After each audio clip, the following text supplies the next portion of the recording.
Actually, what I want to talk to you about in the limited time that I have, and that will go by in a moment or two, is something that is very profoundly a part of my life and has been for the past couple of years. It is something that I have been experiencing since I wrote the last book that I published, Real Magic, last summer. And some very strange and wonderful things have been happening in my life in this period of time.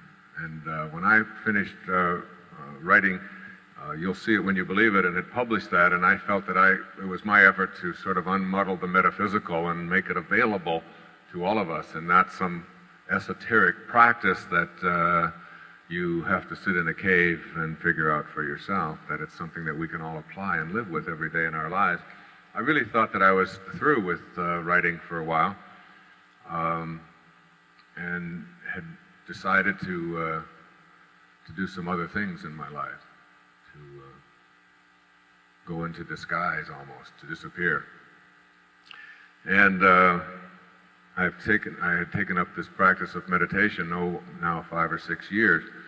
And what happens when you get on this path is that you think that you're sort of in charge of your life, you know, and you think that you're doing it. I remember reading Carl Jung's great line, and he said that at the same moment you are the protagonist in your own life and you're making choices, there's also a paradox. He said that that very same moment you are also the spear carrier or the extra in a much larger drama. And he said he put it this way, which is really the ultimate paradox: you are doomed to make choices. So there's really sort of a self-canceling statement in there. If you're making choices, then how could all the choices be made? And I talked to Ram Dass about this, and he said it's the reason for the smirk on the face of the Buddha. You know, if you can get that paradox figured out, that yes, indeed, you do have a free will and you are making choices, and they're all being made for you all at the same time. Like living with those opposites and cleaving those, that dichotomy. It's a very powerful notion. But what happens is that you get on this path and you start moving along, and I didn't really want to take the time to face 500 empty pages again. Because I don't write books like most people do. They all come right out of inside of here. I don't go to the library and spend a lot of time looking up what other people have said about it, and then putting it in different words. It comes out of my consciousness somehow. And it became very evident that I was to write about this thing called miracles, about creating miracles. And what I have written about and what I am sharing with you here today is exactly what I am doing here on this stage right now. It is something that I'm going to ask you to take a real hard look at in just an hour's time or so. And that is, how can you surrender and let go and become detached from the outcome and the stuff that you seek after in your life? How can you do that and still have the things that you want come into your life? How does that paradox work? One of the things that I have learned in my own speaking is to let go of the outcome, to be unconcerned with the reaction and what's in it for me, and indeed to just surrender. And in my meditation before I speak, I always repeat the mantra endlessly over and over again, and I find myself doing this more and more in my life, and something that I urge you to do.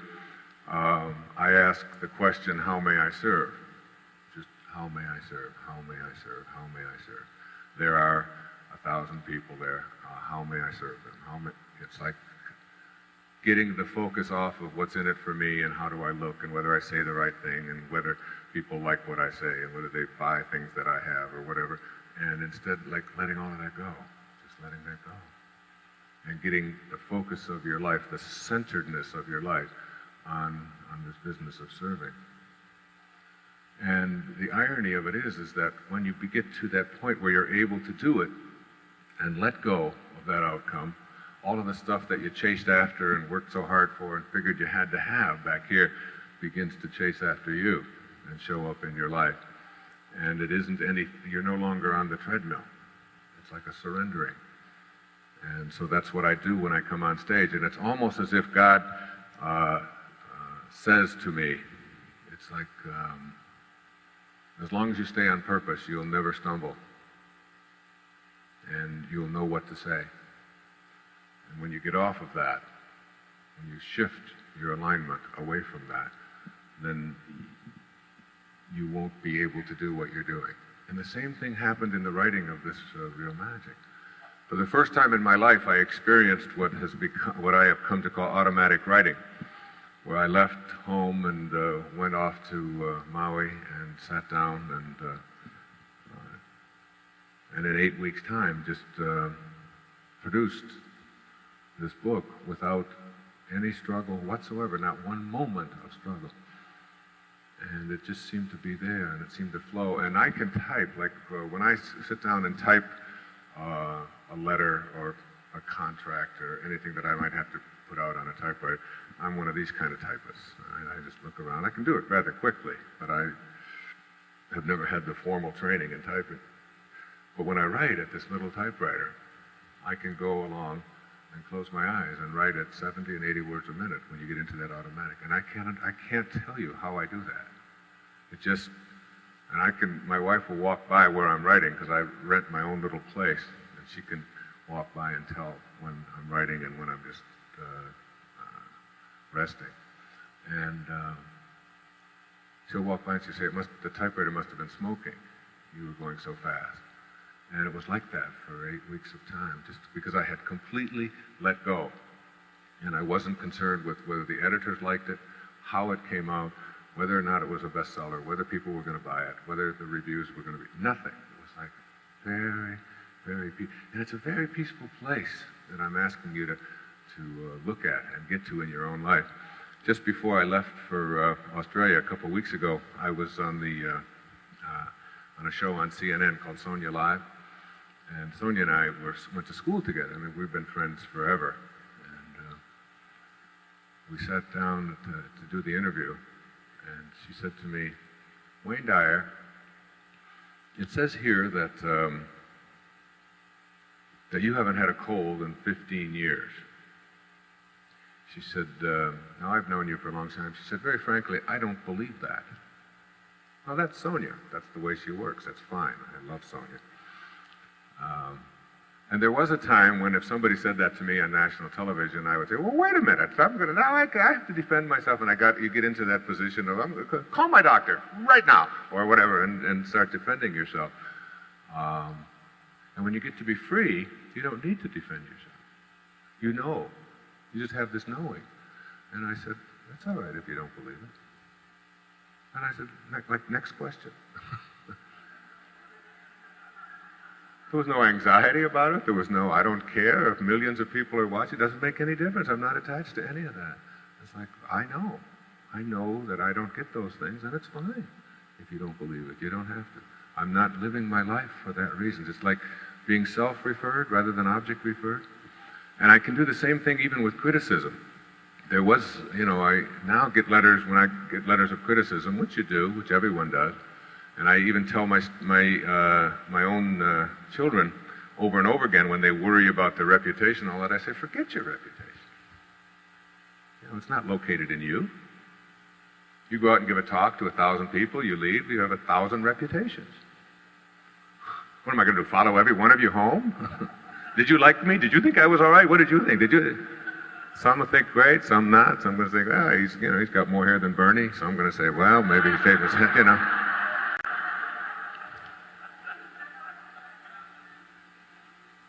You can't be consumed with that. I say, the only thing I tell my children is forget about your reputation because it's not located in you, and if it's not located in you, let it go. Don't be attached to that. But you can be concerned with your character, with who you are. and just be that and get your life on purpose. Now, I must say to you very frankly that I wasn't always this way, particularly about criticism. Now, when I get letters of criticism from people, I send them a free book. Another one, you know, or flowers, or I don't find myself needing to defend myself. I didn't always do that. For 10 years, well, after I wrote Erroneous Zones and Pulling Your Own Strings, 10 years, I used to have a form letter that I would send to anybody who wrote me a nasty letter. Then I would just sign my name at the bottom, and I got it from H.L. Mencken, who was a great satirist of the early part of this century. And he had this wonderful, and I thought, what a great idea. So I would write this letter. It said, I am sitting here in the smallest room in my house with your letter in front of me. Soon it will be behind me.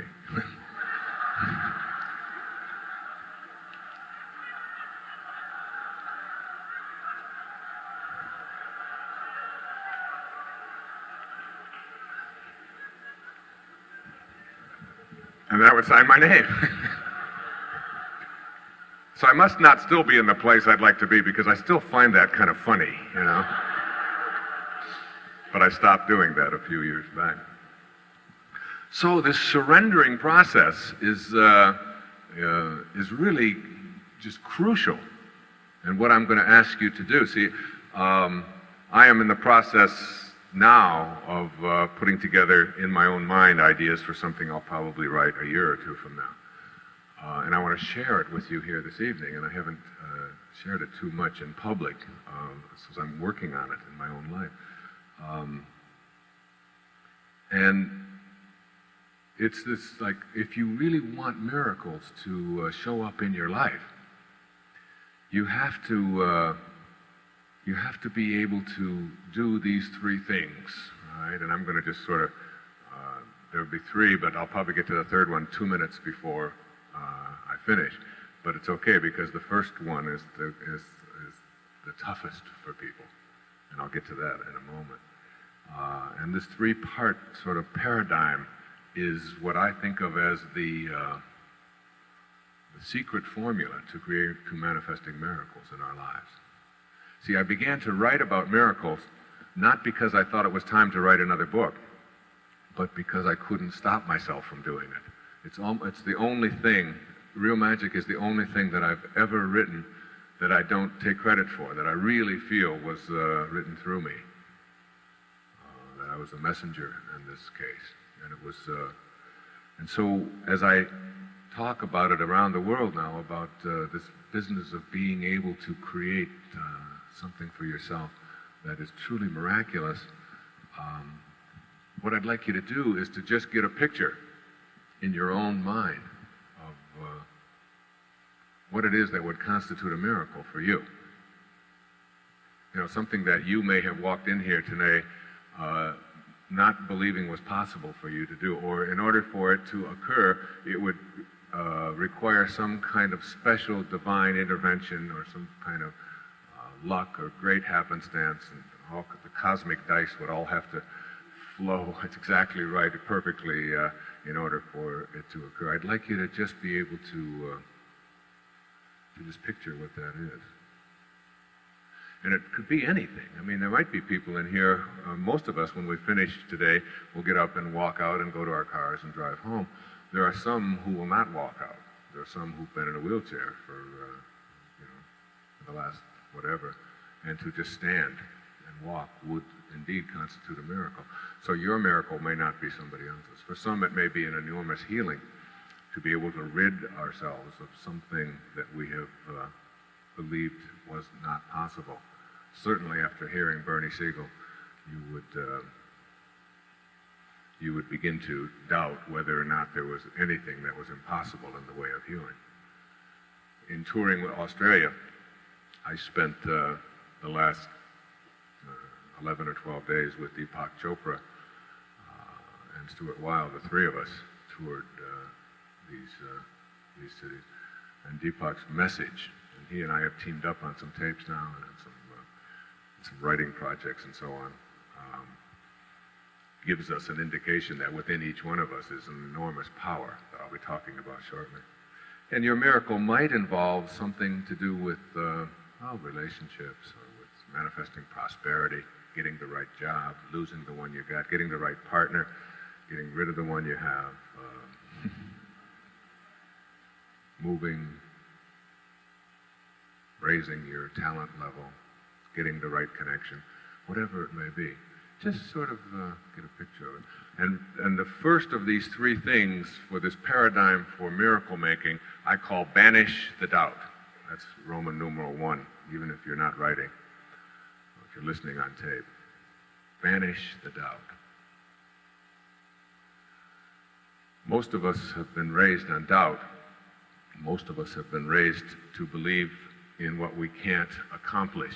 In order to be able to get to the stage of creating for ourselves this area that I call real magic, you have to get rid of the doubt that it's possible for you. And this I spend the most time on because it is the most difficult for us, because we somehow haven't got within us this knowing that we are divine, and that we are capable, and that we can create for ourselves virtually anything that we want to. You see, there's two parts to this physical journey, obviously. There's the physical part, which was handled for you in an instant, in 1 split second, 1 microsecond. 1 drop of human protoplasm collided with another, and everything you needed for this physical journey was handed to you. It's just like, and there you are, out of something, out of nothingness. Your life is what I call a parenthesis in eternity. It opens parentheses at the instant of your conception, and it closes parentheses at your death. And it's surrounded by eternity. And when your life opened parentheses, everything that you needed in that tiny little microsecond was handled for you. And then there's the part of you that has been watching this whole journey. There's the I. I heard someone saying at an airport the other day that someone bumped up to them and he said, "Watch out, that's my arm here bumping." And I stopped to think about that, and I wondered, now, whose arm is that really? I mean, if you say, "This is my body," whose body is it? I mean, are you your body, or are you the owner of this body? Or are you the observer of this body? There's this I. It's like I have the sentence, "I was saying to myself." Well, there's two people in that sentence. There's the I, who is saying, and then there's the physical, who is the self. So I am speaking here today in terms of creating miracles about the I, the owner, the observer, that invisibleness that is inside this physical package, this ghost in the machine, that you can never escape. You see, when the moment before you die, you close parentheses, if they were to just like come in and bring in a big scale, like this cosmic scale, put everybody on it just before they then weigh you, and then an instant after you die, then they weigh you again. Now here's you when you're alive, and it weighs, say, 150 pounds, and here's when you're gone, and it weighs the same. It weighs 150 pounds, but it's not you. I mean, it's just something that they're going to burn, or they're going to bury. It's going to be worm food. I mean, they wouldn't treat you that way. They wouldn't burn you, would they? I mean, there's laws against that. So, who you are, I mean, what it is that constitutes your very life is weightless. You can't weigh it. You can't see it. You can't touch it. You can't get a hold of it. It's like you can go in and do an autopsy on anyone, and you can find the command center inside of you that says, "I think I'll wiggle my finger." And you say, "I'm going to wiggle my finger." And you go, "Wow. Where's the command center that allows that to happen?" And you cut open the brain, and you look in the nervous system, and you find the cortex, and you find the cerebellum, and you look for the synapses and the neurons and the connectors, and you say, "This is it." And the scientists are pretty sure about this. This is it. This is the command center that says where this is all allowed to take place, where you do all of your thinking. But there's no autopsy on this planet that can ever reveal the commander in the command center. who says, I think I'm going to wiggle my finger, or this is my arm, or this is my life, or I think I'd like to have a miracle. That part of you, which is the part of you that creates your entire life, is the part where the doubt is. And banishing the doubt really means coming to a full and complete awareness that you are not a human being having a spiritual experience, but indeed that it's the other way around. That every single one of us are spiritual beings having a human experience. And the quality of that human experience in the physical world is dependent exclusively upon how we connect with and use that invisible part of ourselves. That part that you cannot find in an autopsy, that part that you cannot weigh, that invisibleness that is always with you, that is the observer. And you've got to get really comfortable with this observer. And you've got to understand the 7 words, I think, that were most important ever strung together came out of Proverbs in the Old Testament. As you think, so shall you be. As you think, so shall you be. Now, it doesn't say, as you be, so shall you think, even though that's how most of us run our lives. Those words are really all-out crucial, because once you get it and understand that what you think about is what expands, as you think, so shall you be is what rules the universe. Once you know it, not just believe it, but once you know it, then you start getting real careful about what you think about. Real careful. Because all of those thoughts, all of those doubts, are the things that will manifest themselves into your life. Now, it's real simple matter to shift around and begin to pay attention first to the spirit, the invisible side of you, and secondly, to the physical part of you. Most of us don't do that. And it's such a simple matter, I can give you just like a real brief example of how it works. Most of us are as you be, so shall you think kinds of people. So that when things happen to us in the physical world, whatever they may be, we allow our inner world to be affected by them. And so between my office and my home, it's a 17-mile drive that I make every day, twice a day.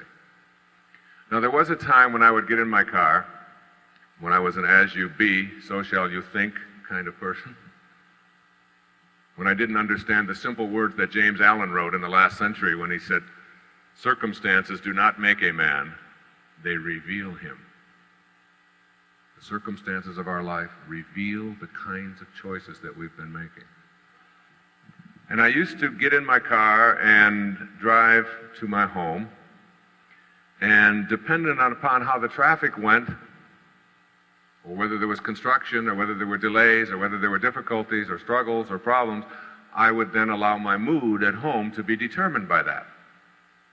And then I learned how to shift that, and how to first begin to visualize in my mind what it is that I wanted this trip to be like for myself. And I do this every day now before I get in the car. I get a picture of how it's going to be in the next half an hour. Very peaceful. It takes me about a minute and a half. 2 or 3 deep breaths. This is going to be a peaceful, wonderful trip home. I'm not going through any yellow lights. The little lady who drives that 1977 Cadillac in the left-hand lane, she's had the seat removed from her car. She sits on the floorboard and you can just see this little head sitting up there. She has signed an oath to drive around aimlessly, delay me. She's in divine order. She's exactly where she belongs. I'm going to bless her today instead of being mad at her. I'm going to understand that this is a perfect universe and that it's all in order and that I don't have to rush. And if there's construction, it's supposed to be there. There's no accidents. There's no accidents. And I'm going to take my time and I'm just going to be very peaceful all the way home. As you think, so shall you be. And then I get in the car, and there she is, sure enough, about 2 miles from the house, and I waved, and I thank you for being here. If I were to try to go around you like I used to, I would probably have a head-on collision, or there's an officer there to give me a traffic ticket or whatever. I bless you for being there. And I get home, and I don't go through any lights, any yellow light. Don't rush, don't change lanes. Very peaceful. And I get home at the same time every day. Same time as I used to, only I'm now allowing myself to understand a very simple premise. I learned it from a good friend of mine. His name's Edgar Mitchell. Edgar is a man who was the Apollo 14 commander in 1971. He's a neighbor of ours, and we have dinner a couple times a month. And my wife, Marcy, and Edgar's wife, Sheila, are very close friends, and we spend a lot of time with him. And I was talking to Edgar one time about what was it like to be on the moon? Because for me, whenever I meet anybody who's very unusual or done things that very few people have ever done, he's one of 12 human beings in the history of humanity to walk on the moon. So I want to know about what that's like. And he told me about this experience he had. He called it a satori, which is where I got the idea to write about that in Real Magic. Everything I needed just showed up for me. It always just, when I would need information about a certain area, I would be just slightly wondering where I should go, in the mail it would be there, the book would be there, the conversation would be there. It was like that's what happens when you get to this surrendering place. And he told me about being, this is a guy who's got a PhD from MIT in nuclear physics.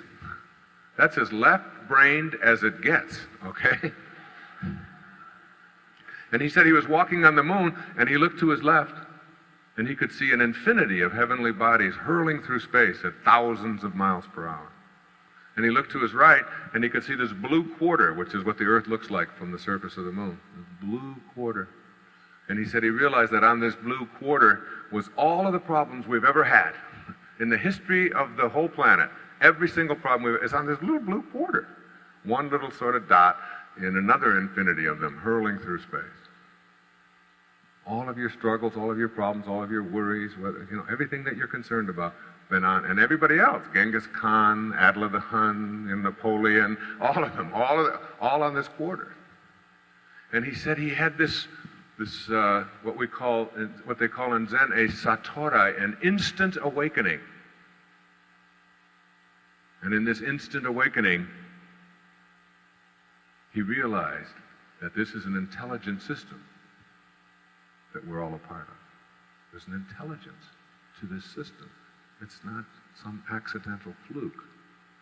And I said, Edgar, wouldn't you think that you would have been aware of that before you got in the capsule?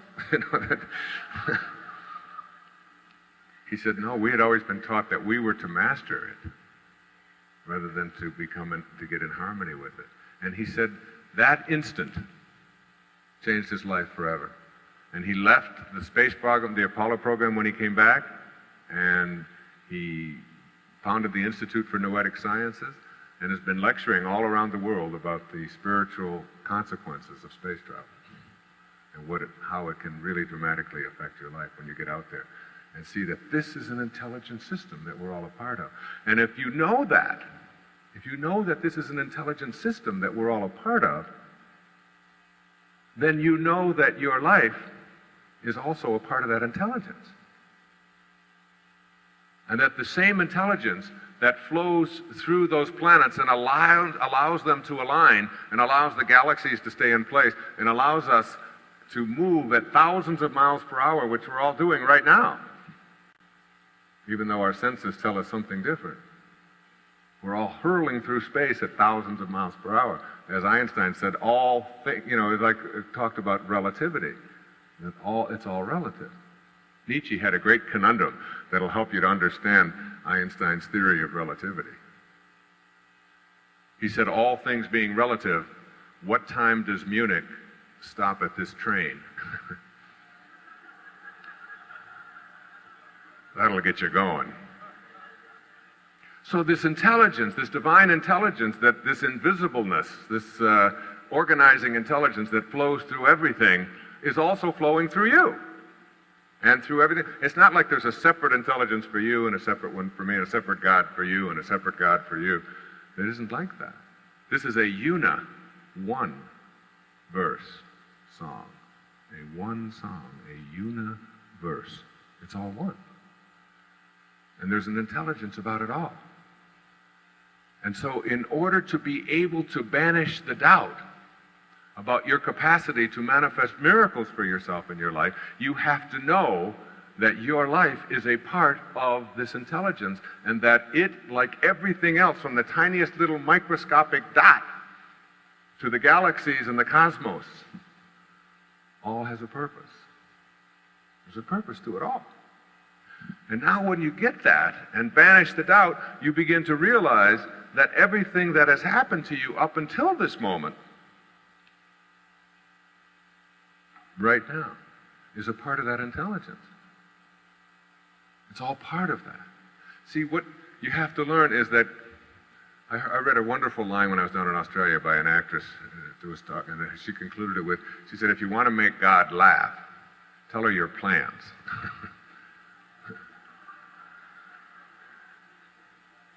See, God's plan works, essentially, and yours doesn't. Basically. It's like becoming a spiritual being really means shifting away from your plans and allowing yourself into this divine perfection. And when you do that, one of the first things that you do is you let go of everything that ever happened to you up until now as being anything other than perfect. See, if your life has a heroic mission, and it's a part of this intelligence, and it showed up out of nothing. You see, a heart starts beating inside of a mother's womb 6 or 7 weeks after conception, and it's a total, complete mystery to everybody on the planet. We have no idea where that life was before, what it is, how it's going to become what it is. I hold my little boy's hand up.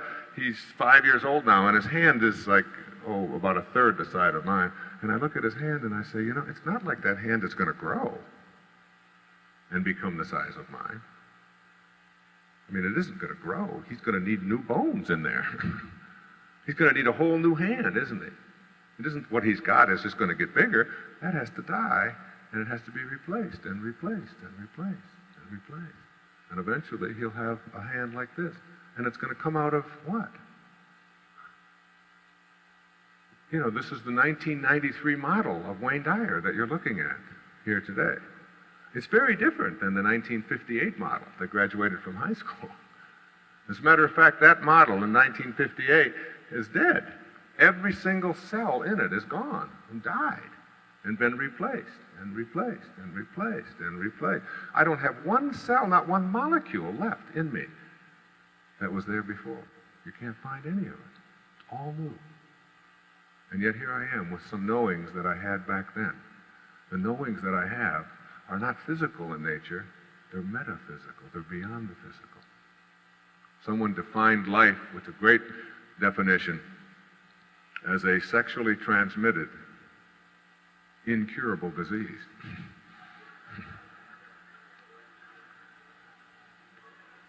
I mean, it just keeps dying and dying, and proof of life after death is that you're here today. So you don't need any more proof than that. The whole physical you has gone many times, and yet here you are. And why would you think that when it leaves for what you think is the last time, that life itself, this invisibleness that has no boundaries and no form, wouldn't proceed and continue? You can't kill that which has no boundaries, can you? Getting to this awareness that your life has a mission means that everything that has happened to it up until now was leading you to that mission. so that all of the people that you blame and all of the things that you think shouldn't have happened or wouldn't have happened or couldn't have happened, all of that is just a lot of nonsense. It all did. And even the abuse and the struggle and the tough times and the fact that your mother liked your sister better, even if you don't have a sister, she wanted one, she would have liked her better, blame her for that. You're a middle child, you're a youngest, you're the oldest. It's like you signed up for all of that. I mean, it's a nice way to look at it. Let's just get back of it and say, hey, I signed up for all of this. Even the abuse, even the tough things. I spent the first 10 years of my life in an orphanage.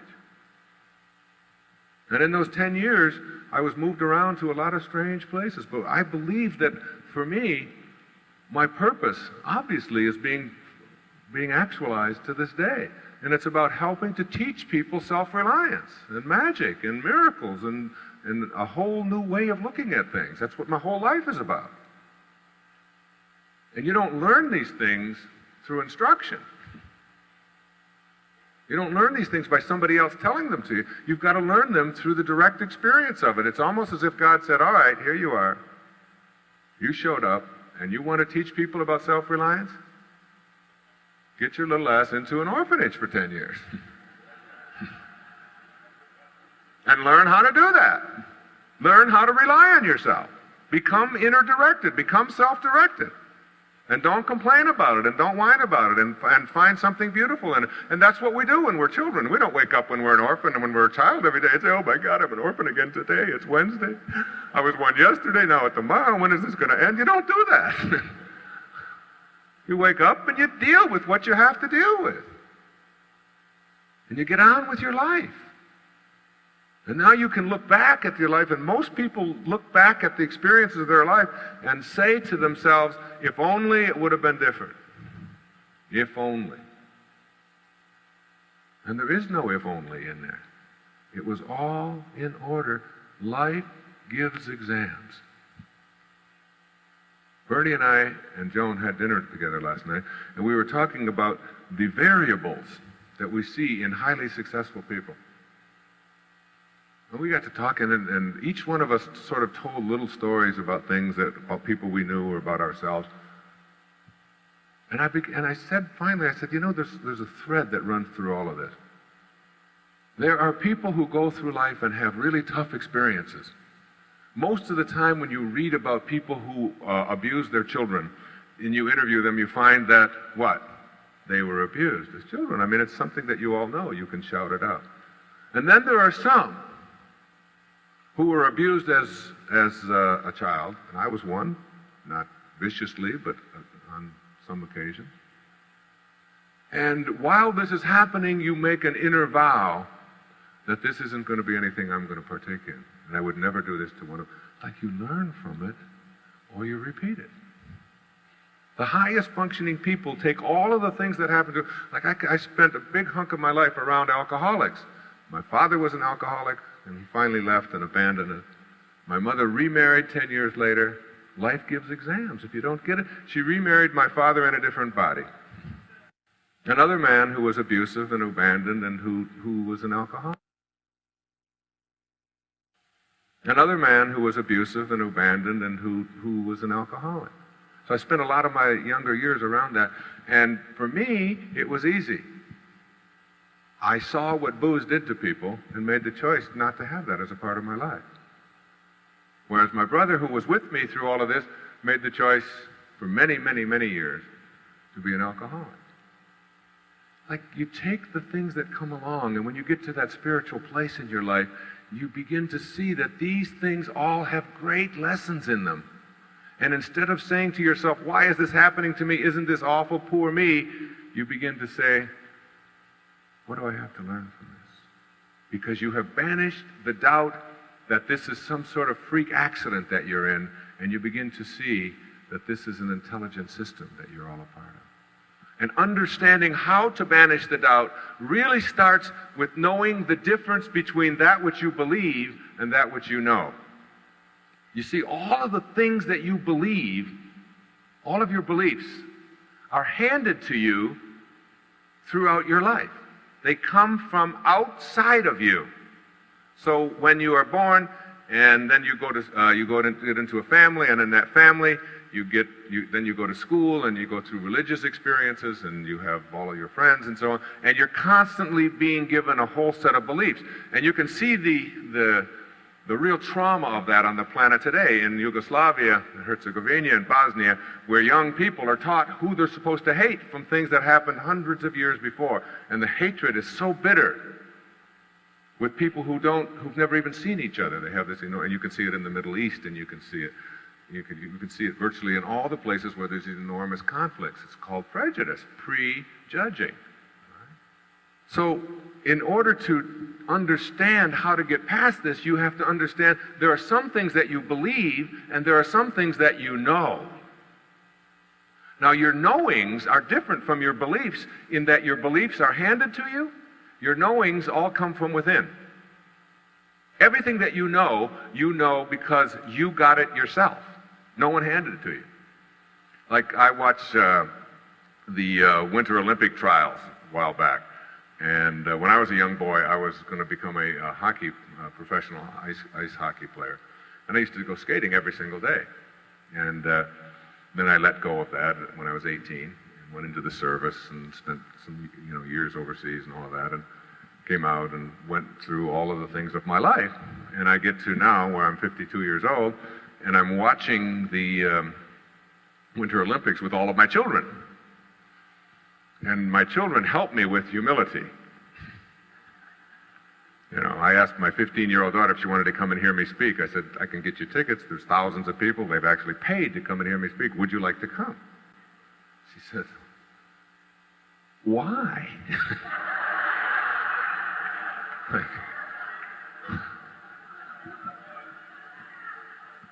So we're watching these, and I get this all the time, right? So we're watching the trials, and I say to my kids, we're all sitting there, and I say, yeah, I can do that. You see that Christy Yamaguchi over there? I can do those things. You can't do that, Dad. Come on. I said, yeah, I can do that. I used to be a great skater. I can twirl, and I can skate, and I can go backwards, and I can do figure eights and axles. I can do all of that stuff. I used to do all of that. Come on, Dad, you can't do that. I said, yeah, I can. I really can. So we have occasion to go to up into Massachusetts, and I'm putting on my ice skates after 34 years. Haven't been on skates in 34 years. And I lace up the skates, and I'm getting ready to go out there and skate, and the kids are all like, oh, he's got to. And I go right out there, and within 15 seconds, I'm doing what I was doing 34 years ago. Skating, twirling, going backwards, doing all the things that were just second nature to me when I was growing up in Detroit, down in the Detroit River. And the interesting thing is that the body that knew how to do that in 1958 is dead. There's not one cell left in it.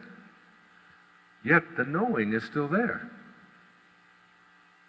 I don't have the same brain. I have different cells. I don't have the same femurs. I don't have the same ankles. It's all different, replaced. And yet the knowing is still there. You see, a knowing is metaphysical in nature. Somehow, beyond the physical, transferred to the physical through some process that we can't even begin to comprehend.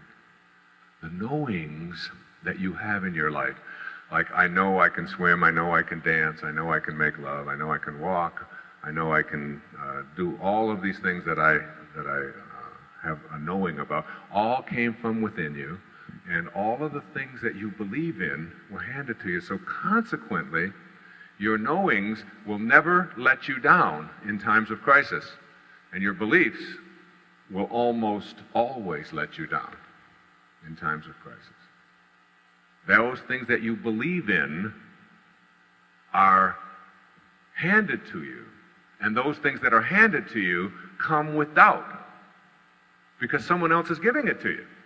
This is what you're supposed to believe, this is what you're supposed to do, this is how you do it.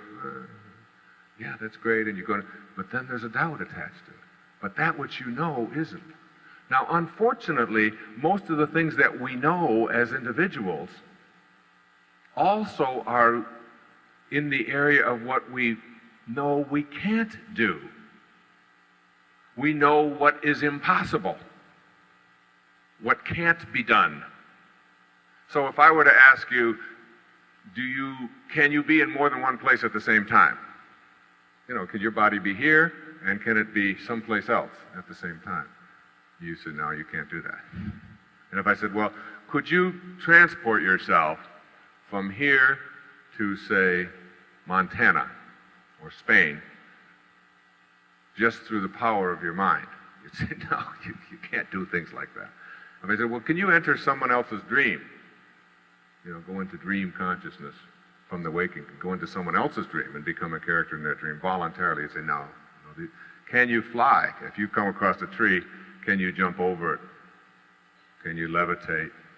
There's a lot of things, and those are just some of the extremes. But I want to remind you of what one of our spiritual masters said to us through St. Paul. Even the least among you can do all that I have done, and even greater things. Even the least among you can do all that I have done, and even greater things. Just let that into your consciousness. Because now we're talking about someone who is changing shape and raising the dead and feeding the hungry through the gift of manifestation of fish and loaves. Changing water into wine. The ability to be able to create a miracle mindset for yourself is not available to you if doubt is in your consciousness, because what you think about is what expands. And if you have doubt, you will act on the doubt. You can't act on anything else. What you think about is what expands. The ancestor to every action is a thought. So if your thoughts are that this is not possible, that's what you will act on. Deepak talks on these tapes that we put out about living beyond miracles about this placebo effect. And the interesting thing about the placebo effect is that if you give an individual a pill that is made out of sugar, and you say to them, this pill is the latest cancer-curing drug, take it, that your body will begin to manufacture the anti-cancer agents from that pill. And if you take the very same pill and give it to someone else and say, this pill is the greatest ulcer-relieving pill that's ever been relieved, and you really know that that's to be true, you will start developing anti-ulcer with the same pill. And if you say that this is for the elimination of headaches, there's never been a greater headache remedy, and you know it to be true, your body will start to manufacture something different. Different enzymes being created through the intention of no doubt. So that the physical world that you are in is capable of being shifted and manifested on the basis of a new awareness. As you think, so shall you be. Your thoughts will create an entirely new reality for you, once you have learned to banish the doubt. Beliefs come from outside of you. Beliefs always let you down, and beliefs are intellectual acts. Knowings come from within. They will never let you down, and they are metaphysical, cellular acts.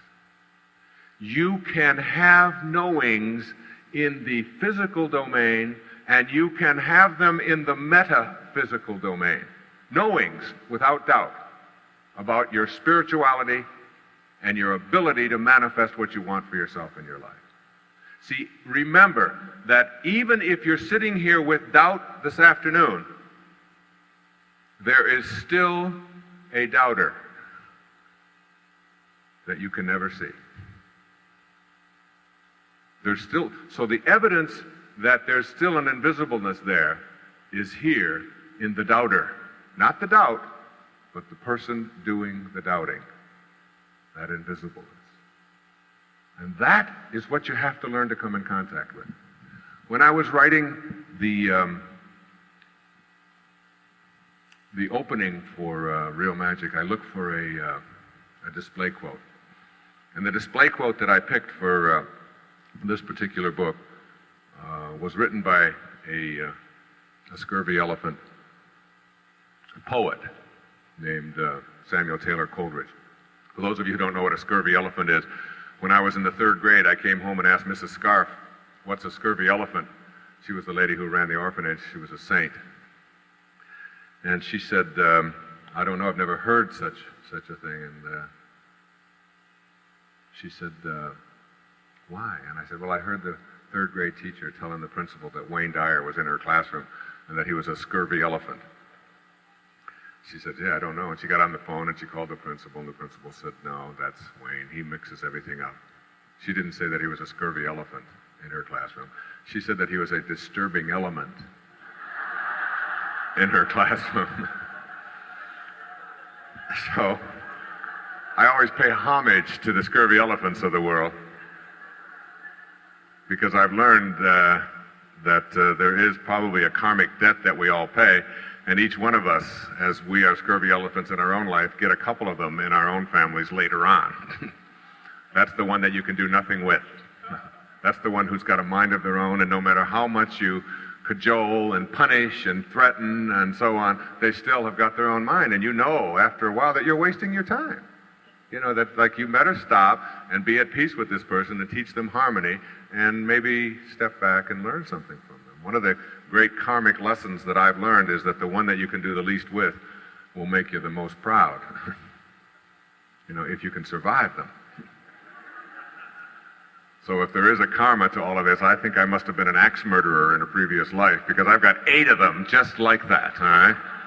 All of whom have their own mind, and all that do have their own mind, whom I adore, and stand back and never try to take it away from them. Because we also learned in our studies, when I was writing What Do You Really Want for Your Children, about how to apply these principles to the raising of children, we discovered that the ones that are raised on blind obedience and are taught to do exactly what they're told and never question anything are the ones who have the highest degree of prejudice as they grow up in their life. And why not?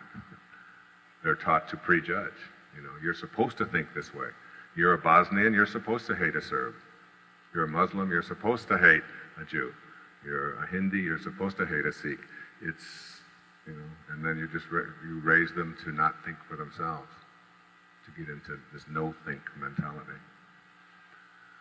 And so I honor my scurvy elephants. And there was one named Samuel Taylor Coleridge who took on kings and queens and so on up in the eastern part of the United States 100 or so years ago. And this is one of his great poems.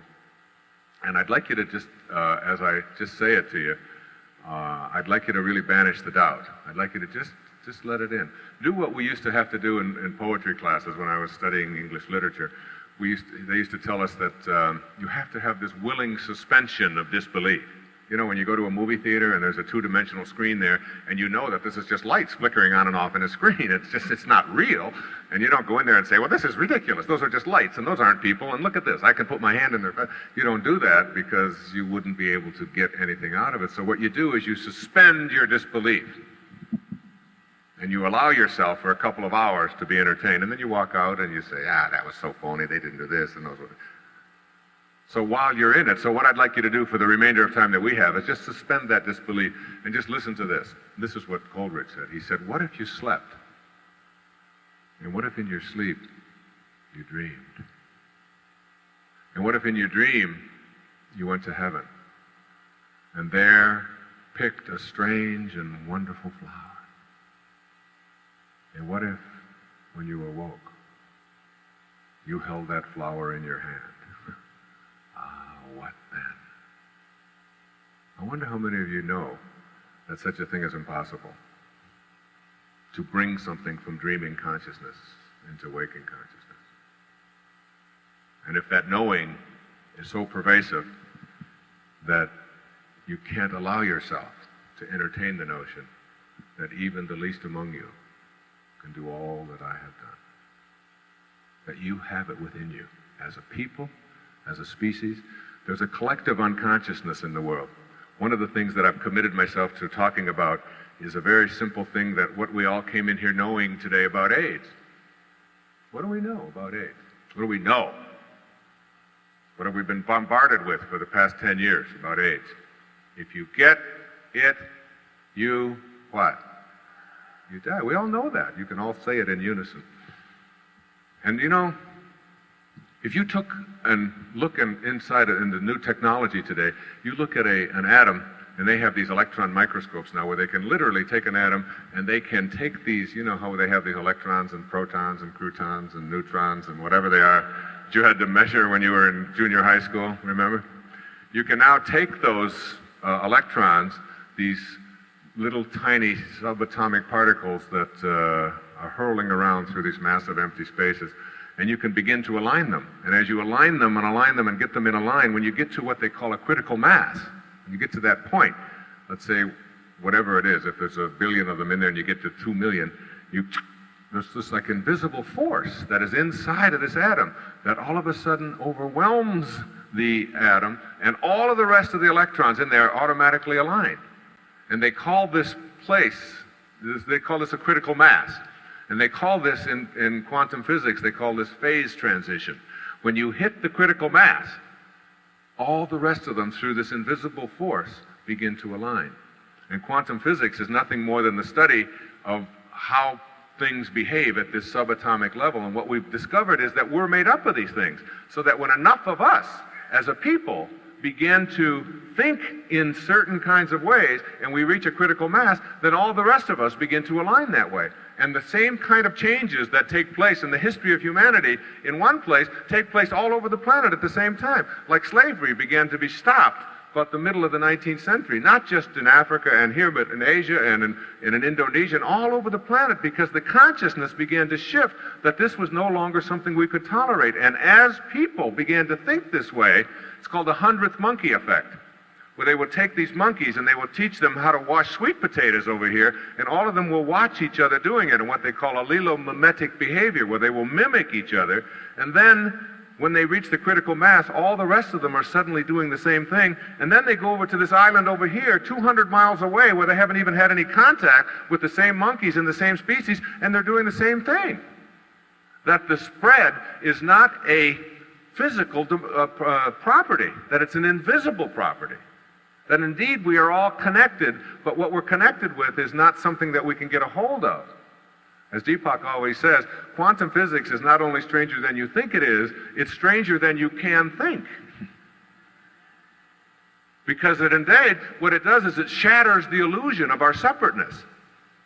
So that if enough of us begin to believe that something is intolerable, and we really begin to act on that and think that way and create that, because collectively the same thing is true.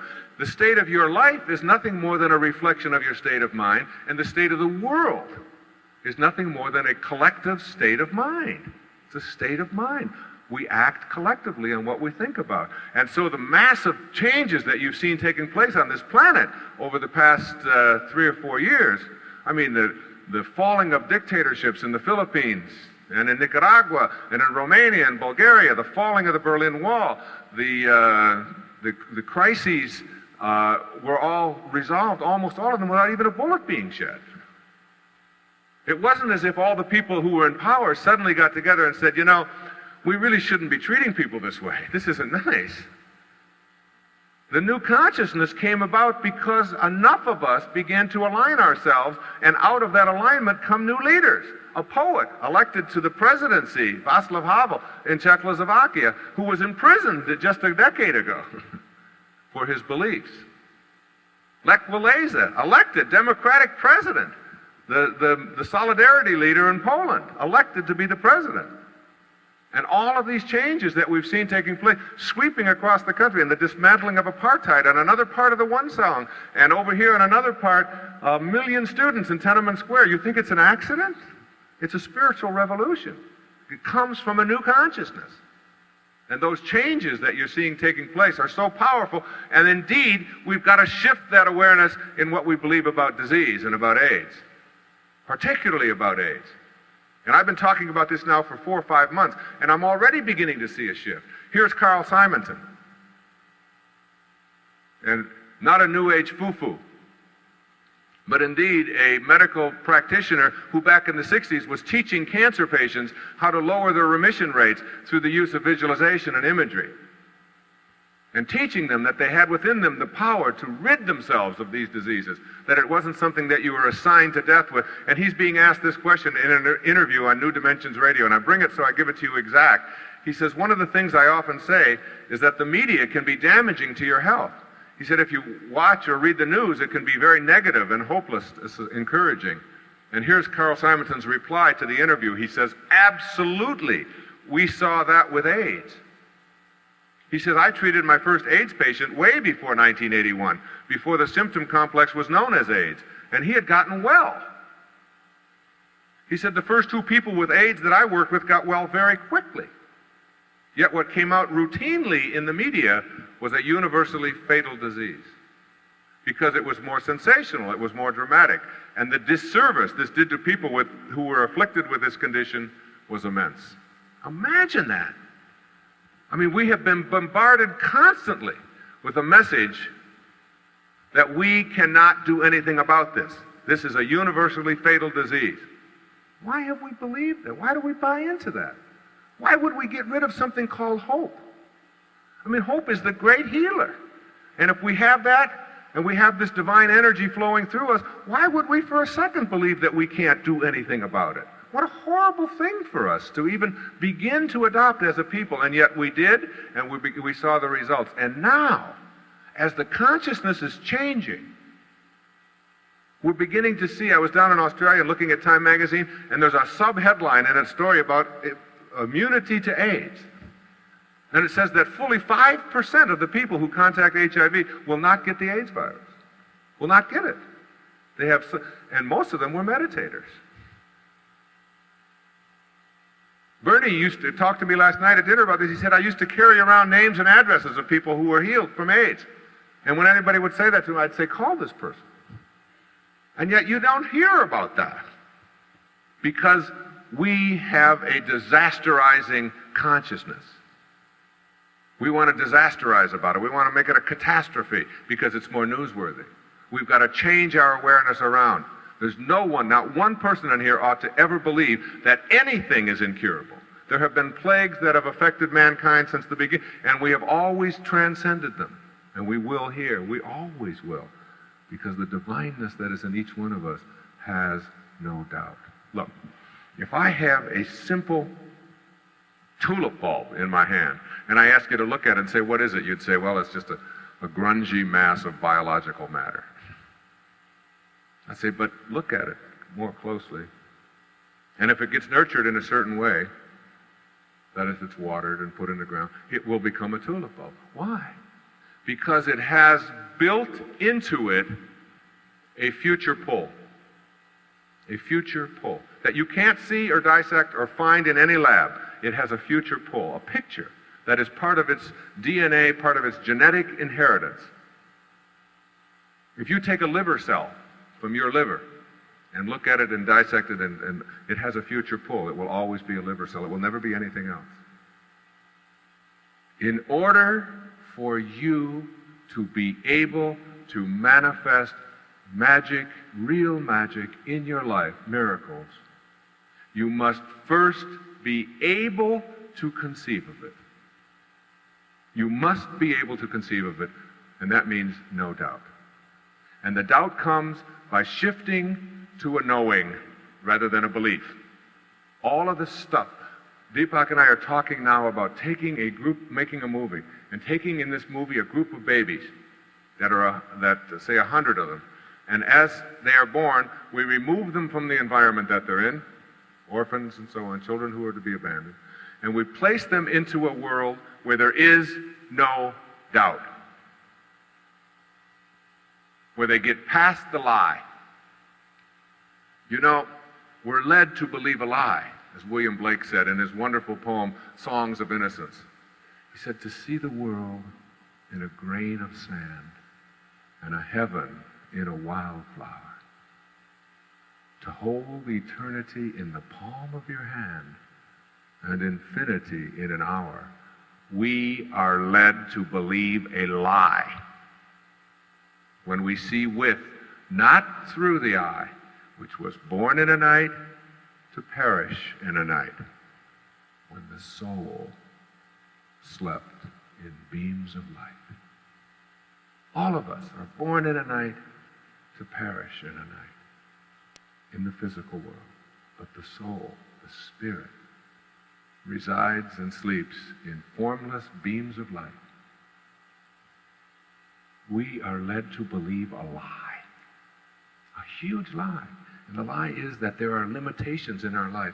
Imagine these little children being raised in a world where doubt and impossible and can't do are never exposed to that. Anything that they can conceive of in their mind, they're able to practice. They go to fire putting out school, 101. And in fire putting out school, here's a fire over here, and you sit here, and you work on it with your mind. And you put that fire out. You know what my kids and I do after dinner?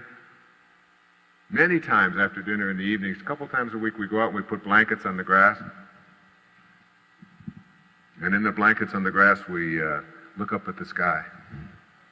And we kids say, I'm going to make clouds. Who wants to make clouds? I want to make clouds, Daddy. I want to make clouds. I'm going to make a rabbit. My kids, all the people in the neighborhood think that my kids are neurotic. Those Dyer kids think they can make clouds. Why not? The same intelligence that flows through them flows through the clouds. Why not shatter the illusion of your separateness and believe that? Imagine a whole curriculum, a whole world in which you were raised to know that there was no doubt. And you can transcend that doubt. And when you do, you begin to see that miracles, synchronicity become very much a part of your life. The second of those three things, as I said, when I get to the end, I sort of rush through the last couple, is that you have to learn how to shut down the inner dialogue. Banish the doubt, shut down the inner dialogue.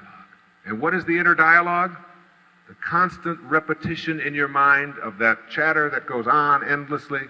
It is nothing more than your inventory of beliefs, all of which have doubt attached to them, and all of the things that you're offended by, and all of the judgments that you have. You have to shut it down. If you want to know God, as Melville said, the one and only voice of God is silence. You have got to know that deep within you, your mind is like a pond, like dropping a pebble into a pond. And you drop the pebble in, and at the surface are all the disturbances. And in your mind, that's the chatter. That's the endless repetition of the beliefs and the things that offend you and your judgments. Endlessly repeating, over and over and over again. You get to a place where you get peaceful. You call it meditation, call it prayer, it doesn't matter. You make it a regular part of your life. Blaise Pascal, the great French philosopher, once said that all of man's troubles stem from his inability to sit quietly in a room alone. Most of us can't do that. We're so hung up on chatter and our inventory and our beliefs. The pebble drops in its layers, and it drops past chatter to analysis. A-N-A-L. Anal analysis, all right? All that anal retentive stuff. Constant picking apart, the intellectual violence of tearing everything apart. It drops to synthesis. Instead of looking at it, I can do this when I'm troubled by something. I can see the pebble in my meditation just dropping. Chatter, no. Why did she do that? Why would she say that? Why would she do that?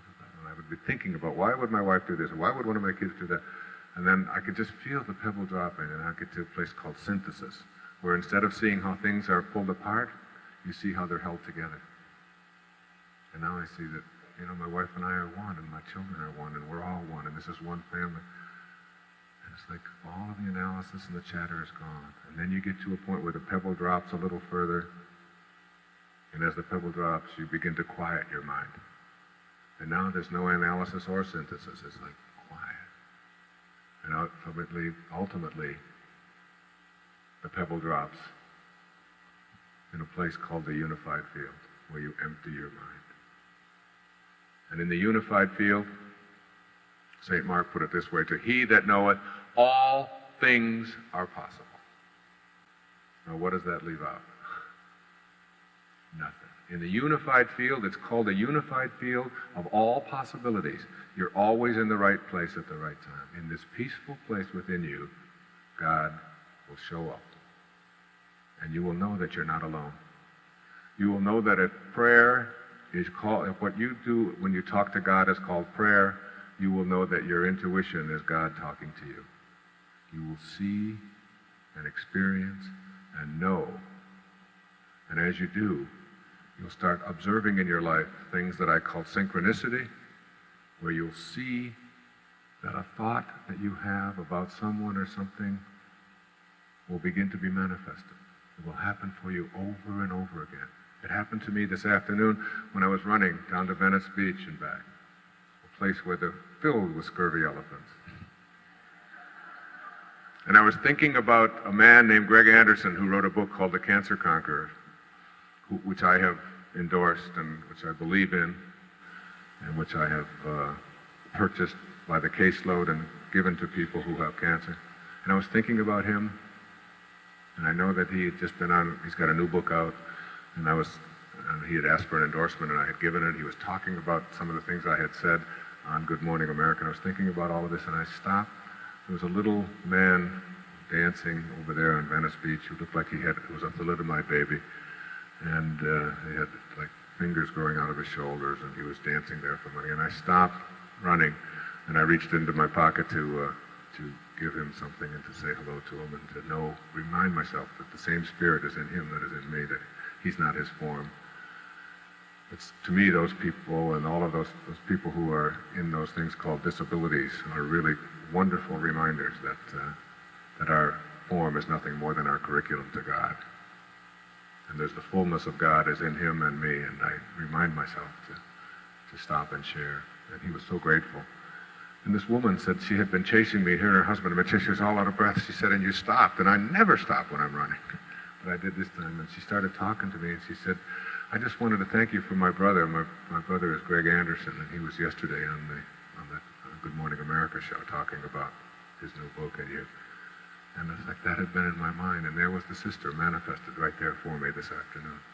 Those things become a regular part of your consciousness when you get to the unified field. You'll be thinking about your sister, and all of a sudden, she will call, and you haven't talked to her in 5 years. You'll find yourself having these experiences, meditating your way through a tennis match. One time I was meditating my way through a tennis match, and I went for a ball that everyone said was impossible to get, and for sure I couldn't have gotten to it. It was hit so hard, and I just took off. And I was in that zone. I was in what they call flow, where you just get to this ecstasy place, which meditation gives you. And I just took off and left my body, it seemed like, and reached out and hit that ball and hit it back for a winner. And everyone turned around and said, what happened? How could you could never have gotten to that ball? I said, you're not going to believe this, but the ball waited in midair for me to get there.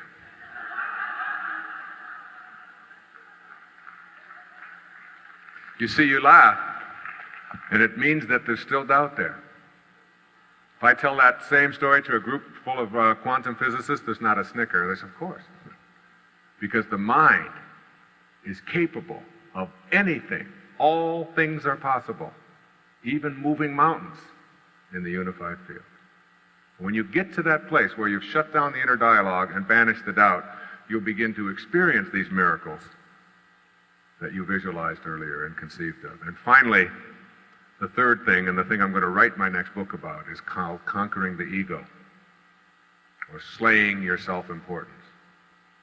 And slaying your self-importance is really about understanding that the ego part of you is nothing more than the action of your beliefs in your physical world. He's better than me, she's better than me, they offend me, this is wrong, I don't like what they're doing, I have to be better than somebody else, we're number one.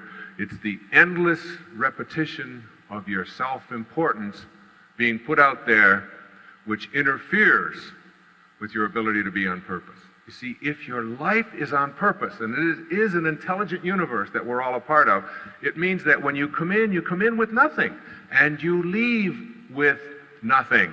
So if you can have nothing while you're here, the measure of your life is not in your duration, but in its donations. How you measure, the only thing you can do with your life is give it away. That's all you can do, is give it away. To be on purpose, you have shifted off of your own self-importance, whether you're a salesman, whether you're a cab driver, whether you're a parent. The perfect metaphor for what we're here for is a nursing mother, giving of herself and her body freely, asking nothing in return. Asking nothing in return. Just giving. And when you do that in your business, and you shift your awareness off of what's in it for me, and you get off of your ego, and say, how may I reach, how may I help you, how may I serve, and let go of all the things that offend you. The wonderful concluding story that I have is of Carlos Castaneda tells in The Power of Silence. And he is walking with his student. Carlos is his student. Don Juan is the teacher. And he has been studying with him for years to become a nagual, a spiritual master, who can do all of those things I earlier alluded to that are impossible. Changing shape, being in more than one place at one time, moving about the planet through consciousness. All things you'll begin to see more and more of as we change from a doubting philosophy to a knowing philosophy. And they're in the mountains of northern Mexico, and suddenly they look around and there's a jaguar over there to the left. And this jaguar is chasing them, and Don Juan says to his student, you see that jaguar? He's going to eat you. He wants you for dinner. And when he catches up with us, he will eat you and not me. And he says, but how can you be so sure? He said, because I know when he gets here that I can leave, and you believe you can't. And for 3 days, they are chased by this jaguar, and he has this enormous fear, and just when he thinks he's escaped, he looks and it's a little closer. And imagine yourself in the position, as you sit here, of having an animal that has much more speed and alacrity and who can read your thoughts, being this far away, and imagine yourself being eaten by this thing, to know his level of fear. And finally, after 3 days, he manages to escape. And they get to this cliff. And they sit on the top of the cliff, and Don Juan says to Carlos, he says, tell me, he said, during the 3 days that you were being chased by the jaguar, he said, were you offended by the jaguar? He said, no. He said, I wasn't offended. He was just a jaguar doing what he's doing. I just wanted to get out of his way and get on with my life. He said, that's how you have to learn to treat the onslaughts of all of your fellow human beings. You have to understand that they are on their path, doing what they're doing, not be offended, and get out of their way, and stay on purpose. Or as Thoreau put it, you have to learn to advance confidently in the direction of your own dreams, and endeavor to live the life which you have imagined. And when you do, you will meet with a success unexpected in common hours. It will chase after you when you get on purpose. Your miracle that I ask you to conceive of will arrive in your life and more. I promise. It's happened for me. It's happened with my family. And I give a lot of examples in Real Magic. When you banish the doubt, shut down that inner dialogue and get peaceful and surrender. And get rid of your self-importance. Because, my friends, when you learn to trust in yourself, what you're doing is you're learning to trust in the very wisdom that created you. God bless you, and thank you. Thank you.